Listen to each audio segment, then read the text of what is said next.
আজকে ইতিহাসের যে বিষয়টি নিয়ে আলোচনা করব সেটি হলো ইলতুৎমিশ সম্পর্কে আলোচনা করব। আজকে ইতিহাসের ইলতুৎমিশ সম্পর্কে আলোচনা করব। কুতুবউদ্দিনের মৃত্যুর পর তার পালিত ছেলে আরম শাহ কুতুবউদ্দিনের মৃত্যুর পর তার পালিত ছেলে আরম শাহ দিল্লির সুলতান হন, কিন্তু তিনি ছিলেন অপদার্থ ও অকর্মণ্য।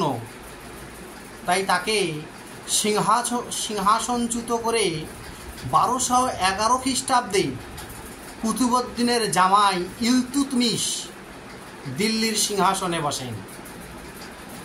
ইলতুৎমিশ প্রথম জীবনে কুতুবউদ্দিনের কৃতদাস ছিলেন, কিন্তু কর্মদক্ষতা ও বিচক্ষণতার গুণে অচিরেই তিনি দাসত্ব থেকে মুক্তি পান।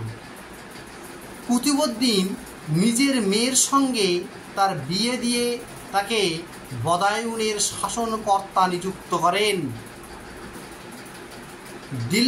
দিল্লির সিংহাসনে আরোহণ করে ইলতুৎমিশকে অত্যন্ত প্রতিকূল পরিস্থিতির মুখোমুখি হতে হয়।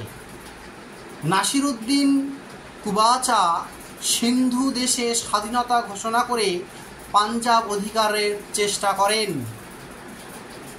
তবে দিল্লির ওমরাহগণের মধ্যেও অনেকে ইলতুৎমিশের বিরোধিতা শুরু করেন, কিন্তু সুদক্ষ যোদ্ধা ও বিচক্ষণ শাসক ইলতুৎমিশ একে একে সবকটি শত্রুকে পরাজিত করে বাংলাদেশ থেকে সিন্ধু দেশ পর্যন্ত সুলতানি সাম্রাজ্যকে সুদৃঢ়ভাবে প্রতিষ্ঠিত করতে সক্ষম হন।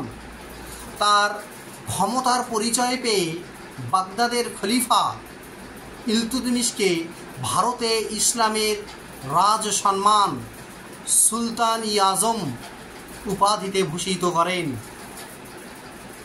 1229 খ্রিস্টাব্দে তাকে এই উপাধিতে সুলতান-ই-আজম উপাধিতে ভূষিত করেন 1229 খ্রিস্টাব্দে।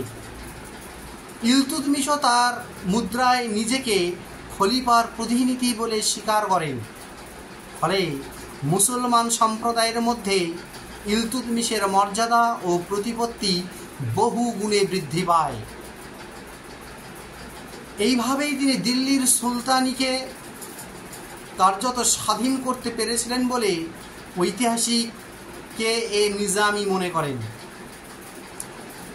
ইলতুৎমিশের রাজত্বকালের এক উল্লেখযোগ্য ঘটনা হল দুর্ধর্ষ মঙ্গল নেতা চেঙ্গিস খাঁ ভারতের সীমান্তে উপস্থিতি। খাওয়ারিজম বা খিবার শাসনকর্তা জালালউদ্দিন মঙ্গবার্নি চেঙ্গিস খাঁ কর্তৃক নিজ রাজ্য থেকে বিতাড়িত হয়ে পাঞ্জাবে ইলতুৎমিশের আশ্রয় প্রার্থনা করেন। তারই পিছনে পিছন চেঙ্গিস খাঁ ভারতের সীমান্তে এসে উপস্থিত হন। এই সংবাদে ভীত ইলতুৎমিশ জালালউদ্দিনকে আশ্রয় দিতে অস্বীকার করলে জালালউদ্দিন সিন্ধু দেশ লুটপাট করে পারস্যের দিকে পালিয়ে যান। ফলে চেঙ্গিস খাঁ আর ভারতে প্রবেশ না করে সীমান্তের উপর দিয়ে তার বিশাল বাহিনী নিয়ে ফিরে যান।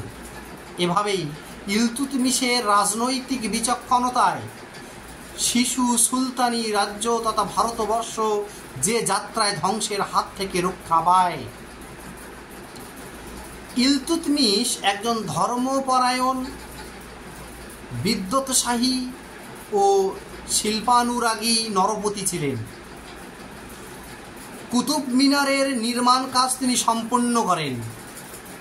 তার রাজসভা বহু দেশি ও বিদেশি জ্ঞানীগুণীর সমাবেশে সমৃদ্ধ ছিল। এদেরই সাহায্যে তিনি দিল্লিকে ইসলামীয় সংস্কৃতি ও শিক্ষার কেন্দ্রে পরিণত করেন।